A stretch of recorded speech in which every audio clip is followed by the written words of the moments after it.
Boa noite. A volta das indústrias no Brasil. O Brasil tende a se reindustrializar novamente por conta da questão demográfica. Nós não estamos tendo a taxa de reposição aceitável para um país continental do tamanho do Brasil.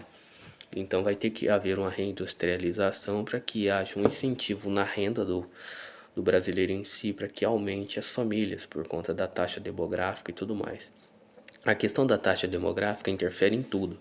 Ela interfere na conta país do Brasil a longo prazo, por conta do boom demográfico.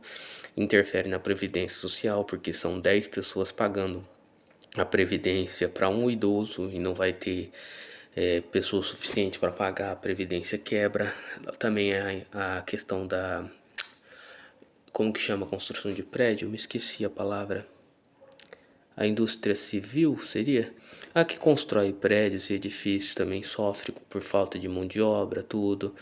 As, as, as funções qualificadas também sofrem, por mais que esteja sobrando. Por que está sobrando tanto? Porque boa parte da população brasileira, acho que 68 milhões, são analfabetos e também está faltando mão de obra. Então por isso que você vê o Brasil em pleno emprego. Não é porque tá sobrando emprego, é porque tem pessoas que não se adequam a certas vagas de emprego. Então nós temos que pensar a longo prazo e pensar também na questão da reestruturação total do país. Vai haver uma reestruturação econômica, estética, arquitetônica, na música, em tudo. Nós estamos voltando ao período da década de 1950. Então o Brasil vai viver outro período áureo da década de 1950. Só espero que não estraguem novamente, como sempre se estraga, né? Quando o Brasil começa a se destacar internacionalmente pela música, pelo país, tudo, aí sempre vem um caudilho e acaba com tudo. Mas é uma grande oportunidade econômica para todos. Eu acredito que isso vai ser de suma importância e extremamente positivo para a nossa geração. Eu não sei a próxima, provavelmente a dos nossos filhos também. Já a dos nossos netos não, porque alguém vai ter que pagar a conta deste investimento total. Mas a reindustrialização é praticamente algo já concebido, tanto no governo anterior do Bolsonaro como no governo atual. Então nós veremos uma desvalorização do câmbio, porque para reindustrializar esse país tem que haver uma taxa de no mínimo 10 para 1 com dólar. E como que o governo vigente vai fazer para que não haja inflação dentro do país? Duas moedas vigentes, assim como há na China, o renminbi e o yen, aí vai ter aqui o Drext e o real, certo? Então nós temos duas moedas vigentes, a nossa reserva de valor vai ser guardada em Drext e o dinheiro movimentado vai ser em real. Esse é a nova situação macroeconômica do país. A questão também das ferrovias. Vai ter um aumento de construção de ferrovias por vários motivos. O primeiro motivo é a questão demográfica. Então, se nós temos menos pessoas nascendo, nós teremos menos pessoas dirigindo caminhões e outras coisas. Então, com uma população mais idosa, nós vamos ter que adequar praças, ruas para essas populações. Teremos que construir mais hospitais, tal. E boa parte da verba que é gastada com rodovias e asfalto vai ser destinado para isso. Então é por isso que haverá um recolocamento de ferrovias no país. Então ainda haverá caminhões, sim, mas de levar do ponto A ao ponto B. Não vai ser mais essas viagens longas atravessando vários estados, porque provavelmente por conta dos gargalos logísticos que tem, agora, e o agro está se mudando ali para o Mato Grosso do Sul, tudo, a maioria da escoação da Ferrogrão e tudo mais vai estar focado para aquela região. Então, Santos, ali, São Paulo, boa parte de São Paulo, vai sofrer um pouco de decadência nessa questão, mas vai continuar ainda produzindo riqueza, tanto para caminhoneiros como para o estado em si. Não vai ser, São Paulo não vai ser mais o estado motor da nação, tá certo? Isso é coisa do passado. O estado que vai mover o Brasil agora vai ser o Mato Grosso do Sul. É ele que vai mover o Brasil economicamente. Ele foi planejado para isso, a construção de Brasília, tudo, foi tudo para povoar aquela região ali. Então, vai ser positivo, tá certo? Mas lembre que movimento é vida, então sempre esteja disposto a mudar de novo e de novo, assim como nossos antepassados fizeram.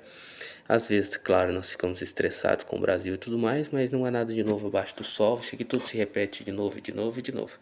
Mas vai ser positivo.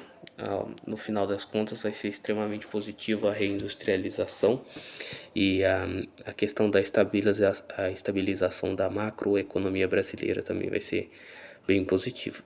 Um conselho que eu daria: construa a sua casa, não compre ela, tá certo? Porque a qualidade de imóveis construídos tendem a ser melhor do que os que estão disponíveis no mercado hoje.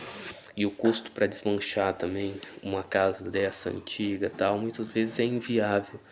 Dependendo, é claro. Claro que se a casa for menor para um terreno maior, compensa. Agora, casas muito grandes, antigas, dá muito trabalho para reforma, manutenção e tudo mais. O concreto tende a durar 40 anos de durabilidade. Depois de 40 anos, ele começa a decair.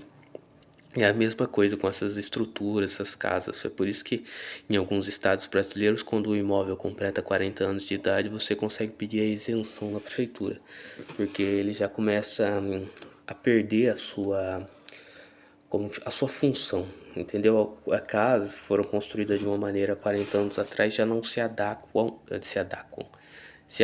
adequam à situação vigente brasileira hoje, tá certo? Então, por exemplo, as casas mais antigas, a cozinha só havia uma tomada, a sala só havia uma tomada.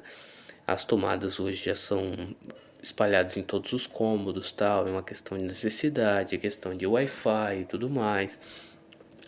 Estruturação como laje e tal, por conta das mudanças climáticas vai ter que haver construção de telhados mais resistentes, a volta do telhado de barro também vai voltar, porque essas teias embutidas é inviável para o clima brasileiro e tudo mais. Mas no meu ponto de conclusão é que essa industrialização vai ser muito positiva, principalmente para as cidades do interior.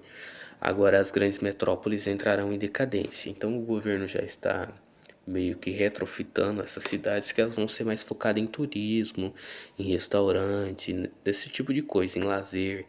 Elas não vão ser o que é hoje o motor econômico. O motor econômico vai acontecer igual aconteceu na Itália de Mussolini, vai ser no interior do Brasil. Então essas pequenas cidades vão desenvolver muito, mas muito mesmo. Você pega cidades que se foram industriais, tal. Por exemplo, no Paraná havia uma cidade, que é a cidade que eu moro, Porecatu, que tinha uma indústria só do Atala e ela movia a economia de toda a região. Isso vai voltar a acontecer de novo. Essas cidades, por quê? Porque elas foram planejadas em locais estratégicos para escoamento. Então elas naturalmente voltarão a ser como que fala? Esse motor econômico, entendeu? Então, por exemplo, o pessoal da região de Londrina se engana em pensar que Londrina vai industrializar, não, vai ser cidades satélites ao redor, Porecatu, Miraselva, essas regiõezinhas em volta, entendeu? E essas cidades maiores vai ficar focado no lazer, na arquitetura, na beleza estética, vai ter um melhoramento estético do Brasil agora, porque tem a necessidade de que a nossa geração não saia do país, porque o país está arquitetonicamente muito feio, então vai ter um trabalho maior no paisagismo. Nós já estamos vendo isso em Curitiba, que vai plantar jardins como na França e tudo mais, para fazer testes de beleza estética para tentar segurar a nova geração para o Brasil. Eu espero que seja positivo e esse é a conclusão desse vídeo. Se você gostou, se inscreva no canal, deixe seu like e dê sugestões de vídeo. Uma boa noite a todos.